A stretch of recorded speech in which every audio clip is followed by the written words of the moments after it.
먼저 그 오전 10시에 기자회견 내용이 전해졌는데 더불어민주당 권노갑 상임고문이 오전에 탈당 기자회견을 했습니다.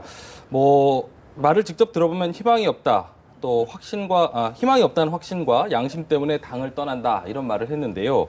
핵심 명분은 좀 뭐라고 좀 생각하시나요? 이게 어쨌든 동교동계는 지난 12월 18일 날이죠. 그러니까 권노갑 고문이 문재인 대표를 만납니다. 네. 이렇게 만나고 난 다음에 사실 여론이 심상치 않다. 호남 여론이 움직인다. 이런 네. 이야기를 전달했는데 그럼에도 불구하고 그러면서 이제 문재인 대표의 이선 후퇴 이런 주장을 아마 했었던 걸로 알려집니다. 예. 근데 그럼에도 불구하고 문재인 대표가 그 이야기가 반응이 없는 거죠. 그리고 그 동시에 권노갑 고문은 한 3주간에 걸쳐서 당내 의견을 두루두루 들었던 걸로 보여집니다. 네, 그리고 네. 그 즈음에 이제 동교동계가 소위 위임해서 탈당을 같이 결행하고 있는 그런 국면인데 네. 사실은 실제로도 여러 가지 여론조사에서 나옵니다만 호남에서는 저희 국민의당이 지금 일당으로 올라간 국면이거든요. 네. 근데 그렇게 보면은 동교동계 탈당 명분은 호남 민심을 이제 더불어민주당이 갖다가 좀 이렇게 흡수하기는 어렵다. 네. 그렇게 판단하고 그것이 아마 권노갑 고문한테 가장 큰 명분이 되지 않았나 이렇게 생각이 듭니다. 네네. 근데 보면은 그 기자회견문 중에 미워서 떠나는 것이 아니다. 또 너그러운 포용과 화합을 못 이루는 정당으로서 또 네. 희망이 너무 없어 보인다. 향후 어쨌든 결속할 수 있는 미력한 힘이나마 좀 보탬을 되겠다라고 얘기를 했거든요. 이 부분을 좀 어떻게 좀 해석을 해봐야 될까요? 우리 정치사 그동안 쭉 그래왔고, 그리고 이제 내년에 대선이 있지 않습니까? 네. 총선 국면을 거치면 총선이 3당 체제로 치러질지 2당 체제로 치러질지 아직은 저는 섣부르다고 봅니다. 판단하기가. 그렇게 봤을 때 결국은 총선이 끝나고 다시 호남을 비롯한 야권은 단일 대우로 갈 가능성이 상당히 많고, 네.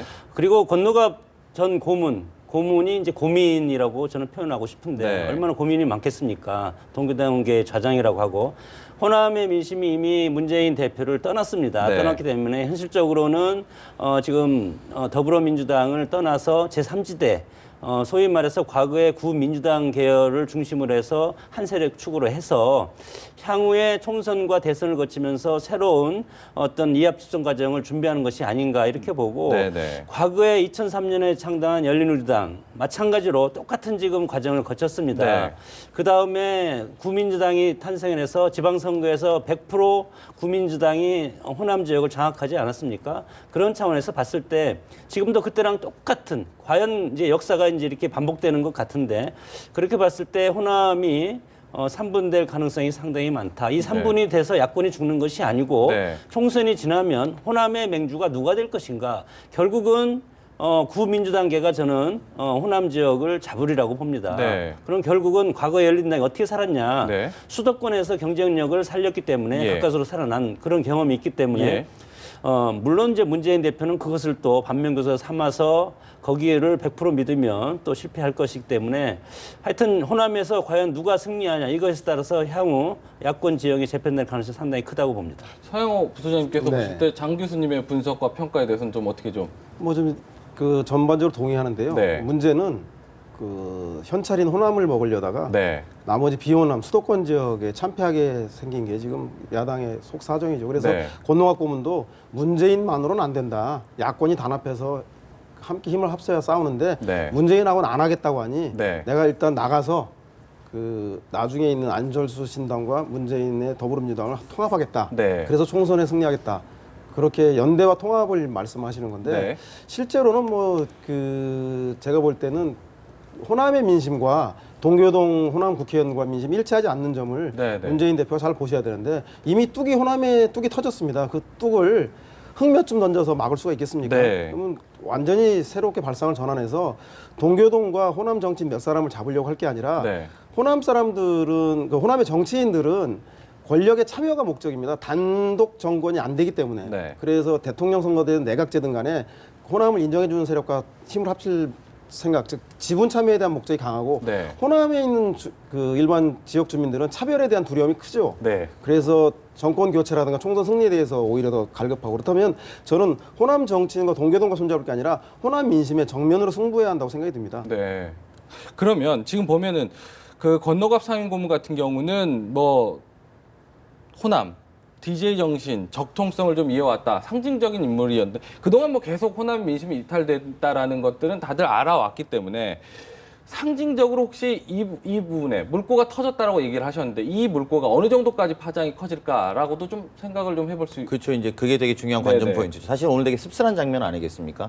야권 지지자들에게 권노고문의 탈당 시간에 또 문재인 대표는 새로운 인사를 영입해서 네. 그것들을 같이 맞불로 10시에 같이 기자회견을 시킨 장면. 네. 이게 사실은 야권의 지지자들한테 굉장히 좀 아프다라고 해야 될까요? 아마 그럴 거라고 예측이 됩니다만 지금부터 더 중요해진 지점이 남는 것 같습니다. 네. 박지원 의원이 어쨌든 탈당에 대해서 가시적으로 이야기를 좀 하고 무소속으로 출마할 듯이라는 이야기들이 좀 나오고 있는 네. 가운데에서 중요한 거는 정동영은 러브콜이 이제 안 됐고요. 네. 이제 그렇게 보면 호남 인사들은 사실 불러들이는 건 거의 좀 어려워지는 국면이다. 하지만 이제 남는 것은 그렇다면 박영선 의원이나 손학규 전 대표, 그러니까 고문에 대해서 어떤 입장을 취할 거냐는 것이죠. 그게 바로미터가 되는 이유는 더불어민주당이 이제 그분들까지 만약에 나오게 된다고 하면 정말 친노만 남는 정당이 될 가능성이 굉장히 높아지는 것이죠. 네. 그래서 그렇기 때문에 사실 이제 그 지점이 되게 중요한 것 같고 그래서 사실 이제 그 통합행동이라든지 뭐 김부겸 의원 또는 친노가 아닌 네. 하지만 수도권과 영남을 대표할 수 있는 정치인들에게 관심을 갖고 있는 것이죠. 네, 네. 근데 이 부분에 사실은 좀 몇 가지 좀 관전 포인트들이 존재하는 것 같습니다. 네.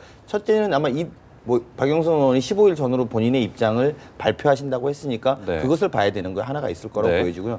두 번째는 안철수 의원의 이 지지율, 그러니까 소위 국민의당의 이 지지율이 얼마만큼 이어갈지도 사실 좀 봐야 합니다. 3주 정도 되면 보통 여론조사 전문가들은 유의미하다고는 합니다. 네네. 하지만 이게 과거의 안철수 신당 또는 안철수 의원에 대한 여러 가지 기시감이라고 할까요? 네네. 과거의 어떤 그런 장면들을 보면 언제 또 어떻게 예측될지 모르기 때문에 네. 그런 것들을 좀 관전 포인트로 봐야 되지 않을까 생각이 듭니다. 이제 이 시점에서 박영선 의원이 가장 저는 고민이 클 거라고 봅니다. 구로을 같은 경우는 호남 유권자가 38% 정도 되고 네. 그다음에 충청, 경상도 이런 식으로 지금 유권자 분포가 돼 있기 때문에 현실적으로 보면 탈당하는 게 맞습니다. 네. 그러나 수도권이라는 특성상은 또 반호남적인 구민주당계 성향의 네, 과거의 열린우리당이라든가 더불어민주당 성향의 유권자가 상당히 많기 때문에 네, 네.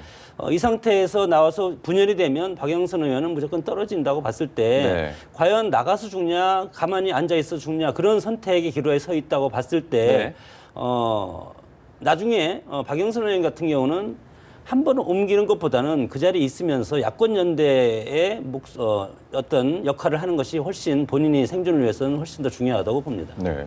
그 보면 박영선 의원도 박영선 의원이지만 전 사실은 계속 여쭙고 싶었어요. 손학규 상임 고문과 많이 가까우시니까 네. 의중을 좀 어떻게 읽고 계세요? 저는 큰 산은 쉽게 움직이지 않을 것 같고요. 네, 네. 이제 다만 그래서 손학규 대표의 거취를 주목받는 지점에 대해서 저희가 해석할 필요가 있습니다. 네. 그래서 첫 번째는 2008년에 처음에 당대표가 당에서 좀 맡아달라고 해서 통합시켰던 경험은 과거에 고 박상천 의원이 했던 민주당과 네. 통합을 했습니다. 네. 소위 동교동계라고 불리는 지금 저분들과 통합을 한번 했었고 네, 네. 2012년에 당대표 하면서는 혁신과 통합, 즉 친노라고 하는 분들을 모시고 통합을 한번 했었죠. 네. 근데 지금 손학규 대표를 주목받는 지점은 이 분열 상황을 좀 끝내라는 요구입니다. 네. 그래서 그렇게 이제 그런 지점이 하나 존재하고 또 다른 축으로는 손학규 대표는 그때마다 불쏘시개로 나와서 본인이 쓰여졌다라는 지점에 네. 대한 또 지적을 네. 면치 못하고 오늘도 김부겸 의원이 그만 불쏘시개로 이용해라. 손학규 대표한테 그렇게 말하지 말라 이런 발언들이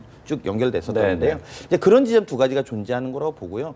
그렇지만 제가 아까 말씀드린 것처럼 손학규 대표 그래도 야권의 큰 산이니까 네. 쉽게 움직이진 않을 것이다 이렇게 네. 생각이 듭니다. 그렇게 보시나요? 어떻게? 그럼요. 네, 아니, 그렇게 하는 것이 맞을 거라고 좀 보시는 거겠죠. 그 또. 어른들 자꾸 함부로 이용하면 네, 네. 그 어른들은 기분 내색은 안 하지만 네, 네. 지켜보는 동네 주민들이 참 속없다라고 저는 너무 얍삽하다고 뭐라 하죠. 그래서 네. 제가 보기에는 이분들은 이미 상황들 아닙니까? 네. 세자 책봉 전쟁에서 네, 네. 동네 먼지가 좀 깔아앉아야지 이 도저히 안 될 때 상황이 한 번 더 해달라고 하면 모를까? 네, 네. 지금 이제 세자 책봉하는데 애들 싸움에 어른이 나서기에는 그 비유가 적절한지 모르겠으나 네, 네. 그런 형국이어서 네. 제가 보기엔 총선의 결과가 네. 현재 있는 그 문재인, 안철수 양초들이 잘 네. 수습해 나가면 네. 그 손학규 대표는 좀 더 강진에 더 계실 거고 네네. 그렇지 못하고 총선이 엉망이 되고 대안부재론이 있으면 네네. 손학규 대표하고 박원순 시장도 시장 그만두고 나와라 네. 라고 하는 그 요구들이 높아질 수밖에 없을 것 같습니다. 그럼 총선 전에 어느 정도 이렇게 결론 이렇게 움직일 거라고 기대하기는 조금 아직은 좀 이른 강진산이 그때까지 안 부를 것 같은데. 안 부르- 뭐 네. 두 가지 측면이죠. 네. 손학규 전 대표 정계 은퇴를 일단 하셨고 네. 그리고 학자 출신 아닙니까? 네. 자기만의 책임을 져야 되는 것이고 그리고 두 번째는 이제 정계 재편과 관련해서 총선이 끝나면 정계 재편이 반드시 필연적으로 따르기 때문에 네.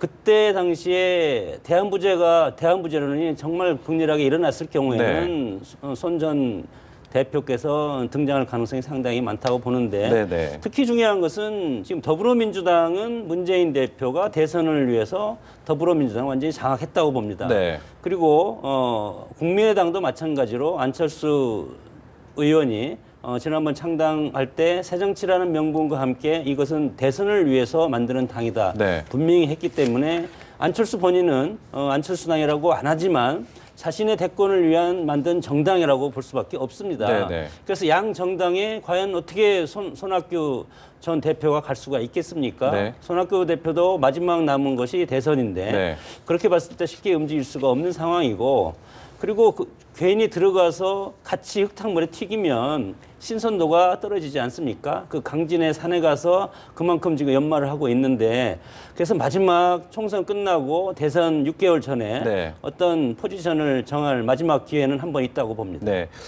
더불어서 또 한 분, 박지원 의원 관련해서요. 뭐 구차하게 기웃기웃하지 않겠다 이렇게 얘기를 했습니다. 그럼 무소속 출마 의사를 시사를 했는데 이런 선택을 할 수밖에 없는 이유 네. 어디에 있다고 좀 보시나요? 박지원 의원은 사실 이제 1심 재판 받고 아직 그 재판 중에 있습니다. 네네. 이제 그게 아마 어떤 당이든 좀 부담스러운 지점은 있습니다. 네. 왜냐하면 박지원 의원이 아직까지 하실 일은 있거든요. 네. 야권 내에서 보면. 그렇지만 하실 일이 있음에도 불구하고 이제 재판 중인 것이 공천이 앞둔 상황에서 보면 국민의당이 됐든 더불어민주당이 됐든 부담스러운 건 사실일 겁니다. 네. 그런 의미에서 보면 박지원 의원은 어떤 목포 민심에서 어떤 심판을 받아서 네. 야권 통합의 역할을 하겠다라고 자임하시는 게 맞고 네. 그렇게 해서 더 역할이 있다면 시민들이 아마 손을 들어주실 거라고 네. 보여지고요. 이제 네. 그런 부분에 본인의 이제 거치 문제를 무소속의 통합 문제로 이제 던지신 거는 아마도 이 전체적인 국면에서 그러면서 본인이 이렇게 말씀하시잖아요. 총선이 끝나자마자 통합을 이룰 거다 이런 네. 말씀을 하시는 거는 본인의 역할이 뭔지 정확하게 알고 계시고 네. 그것으로 이번 총선을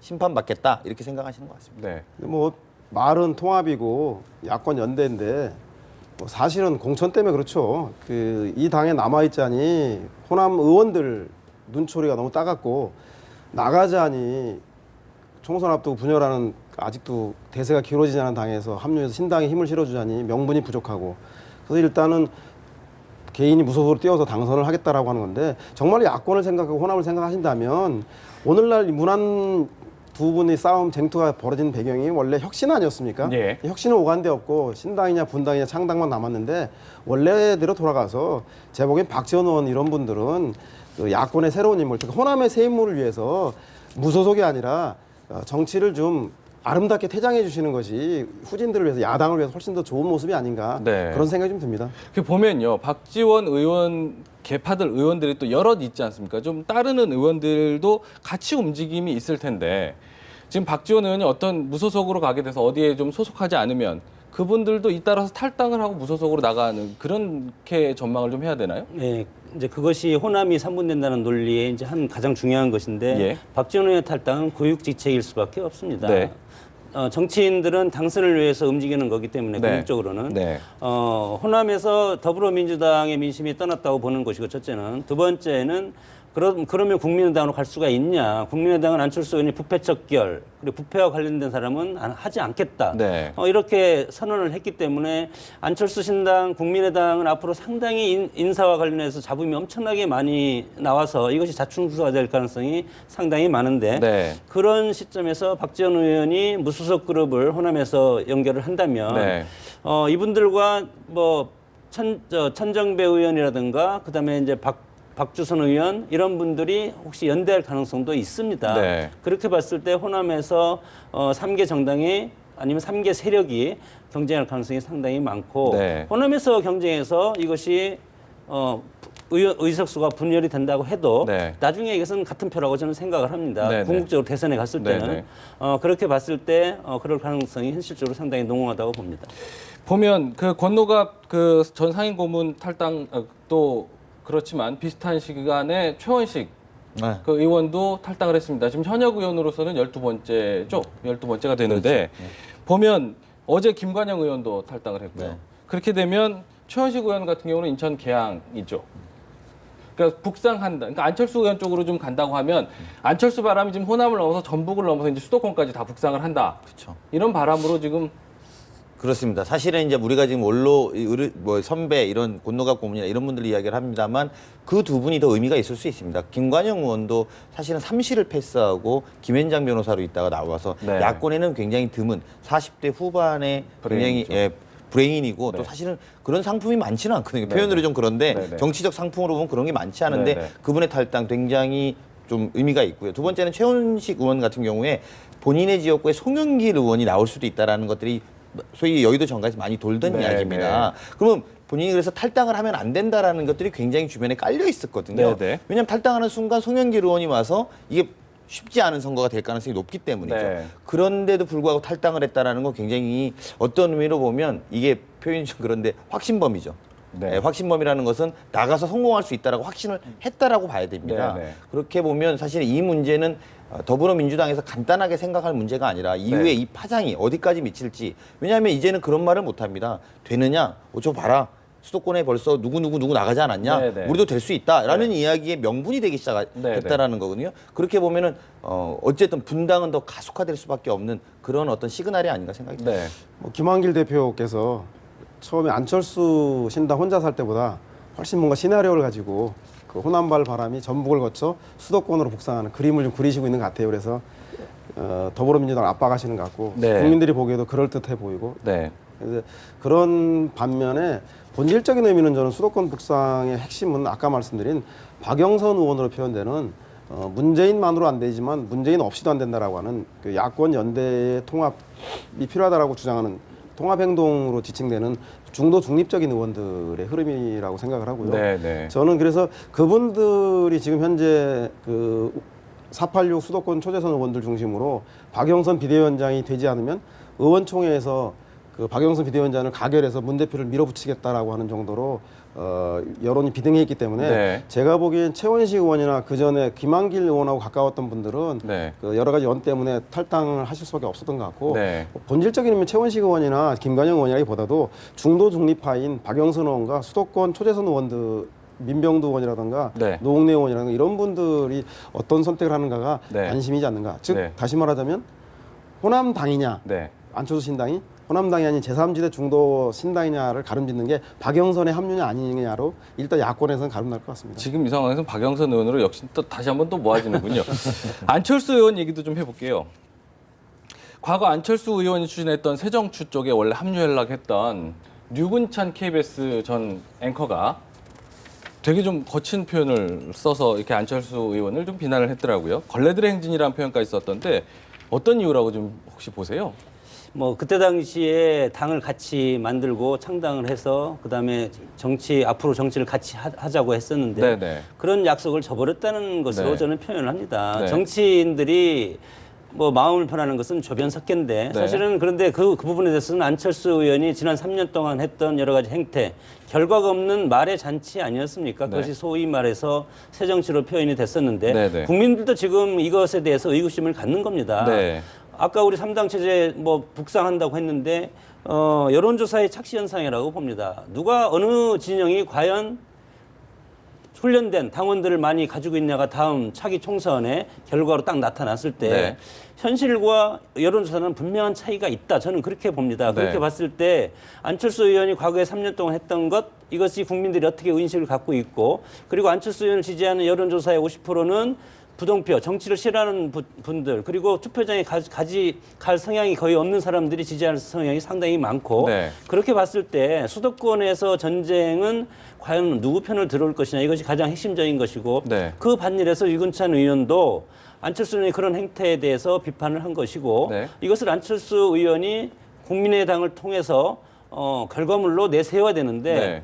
지금 내보일 시간이 없지 않습니까? 총선 직전에 급조된 당이 네. 어떻게 성과물을 내세울 수 있으며 이렇게 봤을 때 여러 가지 전망이 아주 불투명하게 지금 만들어가고 있다고 봅니다. 네, 그럼에도 불구하고 내용적으로는 비판한 내용들이 있다고 하지만 그 네. 형식이나 표현에 있어서는 매우 거칠었다. 또한 또 여성의 어떤 성적인 비하적인 부분이 있기 때문에 이 네. 표현의 형식에 있어서는 마땅히 비판을 받을 요소가 있는 것이고요.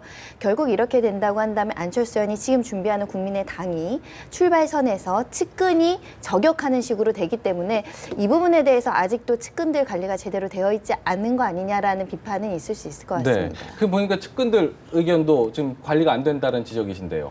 뭐 유근찬 의원 머무든 개가 머무든 게 나무라는 격인데요. 네. 본인은 이해 못할 바도 아니죠.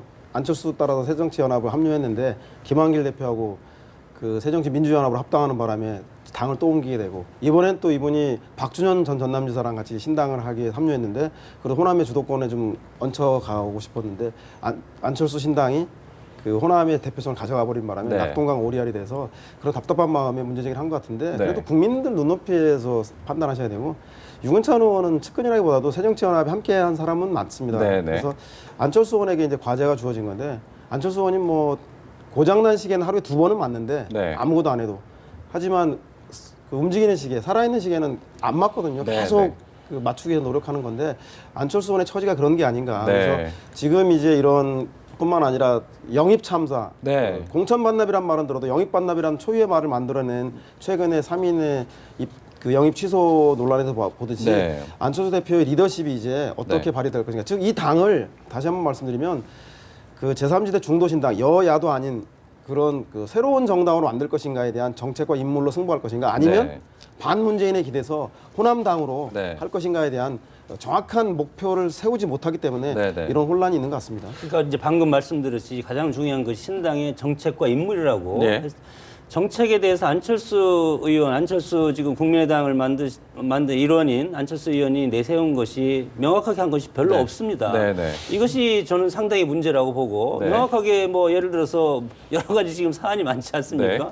그거에 대해서 일단은 이런 명확하게 언론에 밝힐 필요가 있다. 첫째는 정체성이 없지 않습니까? 네. 지금 새정치라고 하는데 두 번째 인물도 마찬가지고 부패척결 낡은 정치 청산이 새정치의 화두입니다. 두 기둥을 놓고 지금 국민의당을 만들었는데 여기에서 인물 영입 관련해서는 부패, 막말, 갑질 의원은 안 된다고 그랬습니다. 이렇게 봤을 때 모든 사람들이 새로운 것이 좋은 것이 아닙니다. 정치라는 것은 과거에 정치 경험이 있던 사람들이 현실 정치에 들어와서 그 정치적인 경험을 바탕으로 해서 하는 것이 정치가 국민들을 상대로 하는 실험이 아니지 않습니까? 그렇게 봤을 때 과연 이 기준에 맞는 사람들이 몇 명이 있을 것인가? 네. 예를 들어서 광주에서 탈당 2호인 임내은 의원도 마찬가지로 네, 과거에 여성 비하 발언, 서부 총잡이 발언을 했지 않습니까? 이런 분들이 지금 같이 하고 있는데 이런 분들도 그러면 나중에는 공천을 줄 수 없는 지경까지 갔을 때 이것이 결국은 인사참사로 이어질 것이다. 그렇게 됐을 때 나중에 이 분란을 누가 책임질 것이냐. 저는 이 감당하기 어려울 상황까지 간다고 봅니다. 나중에. 뭐 장 교수님이 하여튼 안철수 의원 걱정을 많이 해주시는데 네. 제가 볼 때는 안철수 의원은 그 두 가지 숙제를 다 풀어야 되죠. 그러니까 네. 한 가지는 어쨌든 소위 시장 점유율을 넓히는 숙제를 해야 됩니다. 왜냐하면 야권에서 어느 정도 정치 현실적으로 세를 무시할 수 없거든요. 네. 시장 점유율을 넓히는 측면들이 분명히 존재할 거라고 보여지고요. 또 동시에 새정치에 대한 기대가 있습니다. 그거는 이제 새정치라고 표현하든 아니면 또 다른 정치라고 저는 표현하고 싶은데 무슨 말이냐면 언젠가부터 우리나라 정치의 ABC의 선택이 아니라 A나 나대이냐 선택들을 늘 해왔다라는 거죠. 근데 안철수 의원은 여기다 대고 또는 이제 국민의당은 여기다 대고 B를 해보겠다고 한 겁니다. 어쨌든 A도 아니고 나대이도 아니고 나는 네. B를 하겠다고 한 거거든요. 네. 그러니까 지금 사실 더불어민주당한테 소위 더불어민주당을 비판하는 분들이 많이 하는 이야기는 뭡니까? 늘 발목만 잡냐? 늘 반대만 하냐? 이런 이야기가 이제 싫었다라는 거죠. 그래서 무조건 새롭게 해보겠다고 하는데 그렇다면 B가 뭐냐? 이거에 대한 답할 때가 됐다라는 말씀 맞고 그게 이제 현재 소위 정치적 인물 아니라는 어떤 사람들이라는 숫자라는 정해져 있거든요. 여기에서 새로운 정치, B라는 숙제를 낼 수 있는 새로운 정치를 만들어내는 과제는 있죠. 그렇지만 저는 이제 의미는 있는 실험이다. 물론 말씀하신 것처럼 정치를 실험으로 하냐 네. 뭐 이렇게 하는 지점들도 본인이 감내해야 된다. 아까 말씀 유근찬 의원 이런 것도 본인이 감내해야 되거든요. 사실 오히려 뭐 유근찬 전 의원의 어떤 수준이나 뭐 발언 수위에 대해서는 저희 아까 말씀하신 것처럼 정말 별로 논평할 가치가 없다고 저는 생각을 하지만 예. 그럼에도 안철수 의원이 이것들의 본인의 업이다. 본인이 과거 함께한 거고 이 문제를 풀지 못하고 또 이렇게 허신행 전 장관님이나 이런 분에 대한 업들을 해결해 나가야 된다. 이게 정치인으로서 우리가 뭐 많이 말했습니다만 달라진 안철수를 보여줄 건 네. 이제부터 시작이지 지금까지 문제가 아니라고 좀 보여지고요. 다만 문제는 이런 광면에서 제1야당의 존재감이 없다는 것. 이게 좀 더 안타까운 게 저는 현실적인 상황이라고 보여집니다. 안철수 의원 입장에서도 이런 모든 상황들을 예견할 수 있어야 되고 또 잘 풀어가는 모습을 보여주는 것이 아마 좀 국민들의 좀 주목을 받고 관심을 받지 않을까 생각됩니다. 더불어서 여당 얘기를 조금 해볼게요. 새누리당 김무성 대표가 영입한 6명의 인물 관련해가지고요. 계속 말이 많습니다. 특히 뭐 친박계에서 특히나 더 말이 많은 상황인데 김무성 대표 겨냥한 그 발언들이 좀 세게 나오더라고요. 여당 내부에서도. 어떻게 좀 평가하세요? 그 분위기를. 공부하기 싫은 아이 책상에 앉혀놓으면 결국 오락하고 게임하고 공부 건성건성 하는 거죠. 네. 야당발로 촉진된 그 안철수 제3신당의 긍정성이 네. 여당과 야당의 인물 경쟁을 촉발한 것이고요. 네. 심지어는 뭐 그 조동원 홍보위원장인가요? 그 새누리당의 홍보위원장조차도 야당은 저렇게 혁신하고 인물 경쟁하는데 우리는 친박 비박 이게 웬 말이냐 해서 내부로부터 촉발된 비판 때문에 네. 영입을 안 할 수는 없고 해서 또 영입을 주요 이슈로 삼자니 진실한 사람들이 청와대에서 막 밀고 들어올 것 같고 네. 그래서 울며 겨자 먹기로 흉내만 내는 무늬만 영입인데 네. 나중에 궁색하니까 본인들이 스스로 날라온 거지 근데 우리가 부르진 않았다라는 이 참 영입되는 사람들한테 해서도 안 될 말들을 하는 네, 거 보면 네.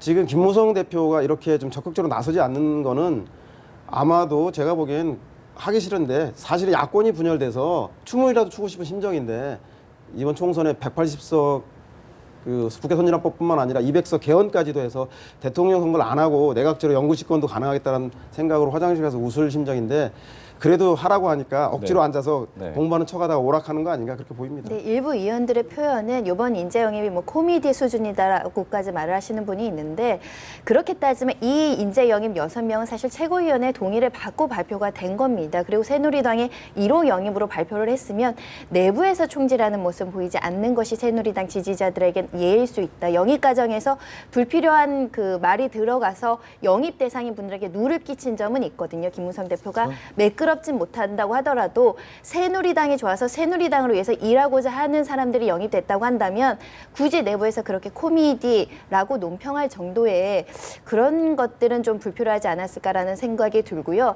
제가 한 가지 이제 조금 한다면 지금 더불어민주당이나 국민의당에서 하고 있는 인재 영입의 수준과 비춰봤을 때 현재 새누리당은 아주 적극적으로 인재를 영입하려는 노력은 좀 미진한 건 사실인 것 같습니다. 그런 부분에 대해서 비판은 필요하지만 네. 개개인의 어떤 그 인재의 어떤 성향이나 평가는 좀 자제하는 것이 당 차원에서는 좋을 것 같습니다. 네, 어떻게 좀 보세요? 잘 되는 집은 엄청나게 찾아듭니다. 네. 그 인재들이 사실은 아, 예, 예. 새누리당이 보수는 원래 한 6대 4로 우리 정치 지형에서 있는데 네.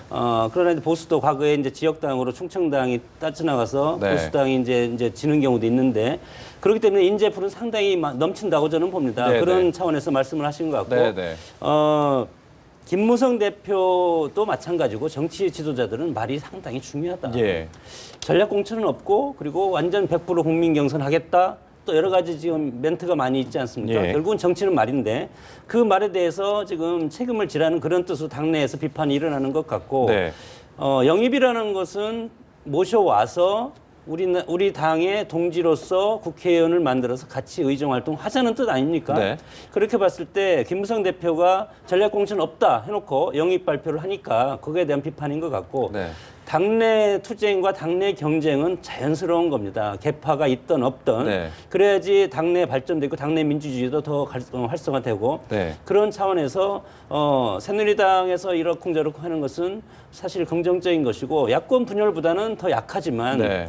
새누리당에서는 이미 권력도 쥐고 있고 지분도 많이 가지고 있기 때문에 먹을 것이 많으면 싸울 필요가 없습니다. 네, 네. 그것이 이제 망고의 진리인데 네. 야당은 먹을 것이 적고 작은 파이지만 더 치열하게 싸우고 그리고 소수파가 살기 위해서는 국민적 관심을 많이 끌어야 되고 시끄러워야 되는 거 아닙니까?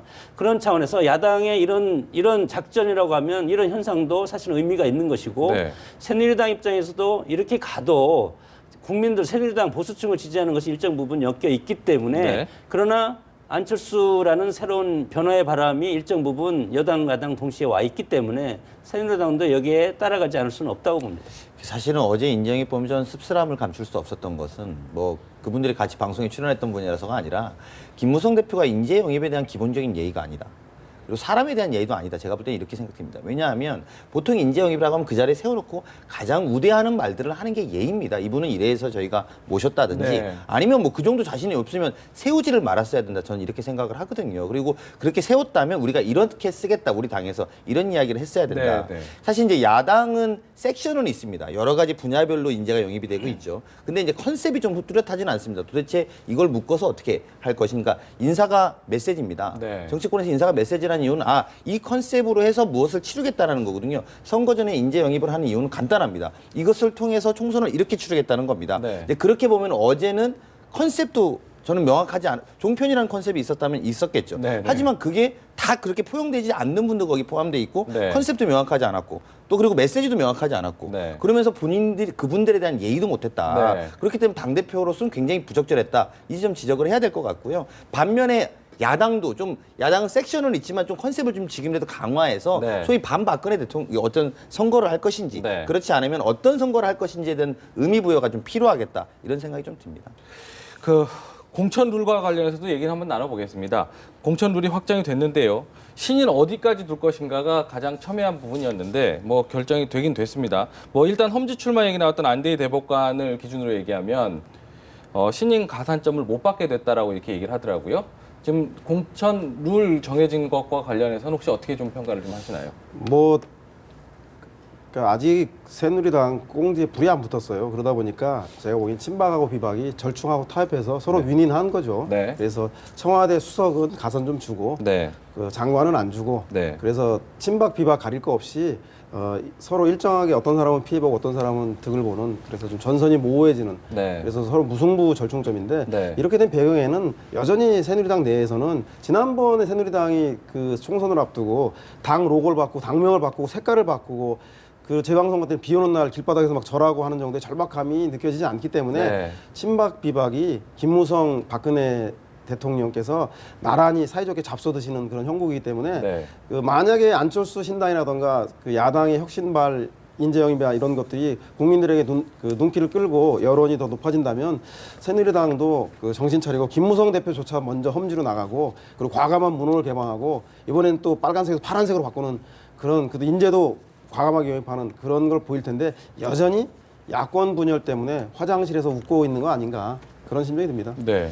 오만함은 국민들이 언제든지 선거를 통해서 심판을 해왔습니다. 새누리당도 마찬가지로 지금 김부겸 대표가 180석이라고 하는 것은 그냥 하는 말이지 내부적으로는 상당히 위기감이 있다고 봅니다. 이것이 이 위기가 2월 말쯤 찾아올 텐데 그때 당시에 김무성 대표가 험지 출마를 결행할 가능성도 저는 있다고 봅니다. 정치는 생물 같아서 하루아침에 국민적 여론 풍향계를 예측할 수가 없는 것이고 특히 이번 선거는 야권에서 분열을 통해서 지금 시너지 효과를 얻고 있기 때문에 새누리당한테 여파가 마지막에 올 것이다. 그렇게 봤을 때 새누리당 지도부 자체도 저는 붕괴될 가능성도 있다고 봅니다. 네. 그래서 마지막에 2월 말 3월 초 가서 새누리당의 어떤 지형이 결정되고 그래서 봤을 때 여야 1대1 구도가 될 가능성이 상당히 저는 많다고 봅니다. 좀 구체적으로 얘기를 해보면 신인 가산점 10% 받는 부분과 관련해서요. 기존에 새누리당 안에서 인재 영입 기존에는 원래 3대 7이었잖아요. 그렇죠. 네. 당원 30, 일반 국민 70%. 70%. 네. 근데 지금 새로 들어온 인재들과 관련해서는 100%로 하겠다. 네. 가능성을 좀 열어뒀기 때문에 그 부분에 대해서 좀 논란이 있는 부분이 네, 있죠. 전화 여론조사 100%를 할 수 있다 이렇게 네. 하면서 이제 그 어제 영입 이후에 또 이런 게 나와서 네. 인재 영입에 대한 배려 아니냐 이런 네. 이야기의 지적을 그럼 받죠. 어제 그분들 6분들은 그렇게 100% 그렇죠. 그리고 네. 나서 저기 부산에 출마하셨던 대법관, 안대희 대법관. 예, 안대희 대법관도 거기 대상자가 된다고 되는 밝힌 것 거죠. 아니겠습니까? 네, 네. 그러니까 이제 그런 분들이 대상자가 되는데 문제는 이렇습니다. 굉장히 심플하게 말하면 이게 이연령 비연령인데 네. 귀에 걸면 귀걸이, 코에 걸면 코걸이 아니겠습니까? 네. 근데 보통 그 여의도의 속담, 그러니까 뭐 어떤 나오는 여의도 정가에서 나오는 이야기 중에 룰을 복잡하게 하는 건 사기꾼이 판치를 용이하다 이런 이야기 하거든요. 네네. 그러니까 뭐냐면 이렇게 저렇게 복잡하게 룰을 만든다는 건 이해관계가 복잡하다는 겁니다. 네네. 사실은 처음에 오픈 프라이머리가 나왔을 때 신진들이 나가기는 어려웠어도 불구하고 국민들이 이해하긴 편했거든요. 깔끔했죠. 상향식 공천. 네. 그러면 담백한 겁니다. 여론 인지도를 많이 높여갖고 서로 경쟁하면 되는 거죠. 네. 근데 이게 지금 복잡해졌습니다. 이 장관은 되고 수석은 안 되고 수석은 되고 장관은 안 되고 또 이분이 신진은 되고 뭐 이거는 안 되고 너무 복잡하게 만들어 놓은 건 복잡해진 당내의 상황들을 반증하는 것이다. 그리고 네. 제가 오늘 김무성 대표를 너무 여러 번 질타하는 것 같긴 한데 김무성 대표의 리더십이 네. 드러나야 될 대목이 드러나지 못하고 있다. 네. 드러나서 이거 깔끔하게 정리하는 게 맞거든요. 네, 네. 여당이나 야당이나 공천룰을 복잡하게 한다? 이건 사실 국민들이 납득하기 어렵고 사실 방송을 보시는 분 저희 같은 패널들도 다 말하기 어렵습니다. 네, 네. 방송을 보시는 분은 어떻게 이해하시겠습니까? 그건 맞고 말하면 그들만의 잔치로 선거를 치르겠다는 것이고 국민들은 동의하기 어려울 거라고 생각합니다. 일단 신인들 100% 여론조사는 국민 경선적 취지가 있기 때문에 김무성 대표의 체면은 살려줬는데 네. 본질적으로 신인들 여론조사에서 되겠습니까? 그 안대희나 오세훈 정도의 거물급이나 되는 거죠. 즉 명망가들 이외에는 그리고 현역 의원들 아무리 썩어도 주준치라고 새로운 그 종편의 스타라고 하지만 지역구의 현역 의원만 할 수가 없거든요. 그렇기 네, 네. 때문에 결국은 그 명분은 김무성 대표가 가져가되 실질적으로는 명망성 있는 총선의 승리 가능성이 높은 사람이 공천을 받을 수밖에 없는 룰로 타협한 거기 때문에 네네. 제가 보기엔 그 원칙과 기준보다는 현실에 대한 친박과 비박의 절충과 타협이 아닌가라고 싶습니다. 뭐 정당의 주인이 당원인데 당원을 배제한 과거에 예를 들어서 오픈포라에 저는 반대입니다. 네.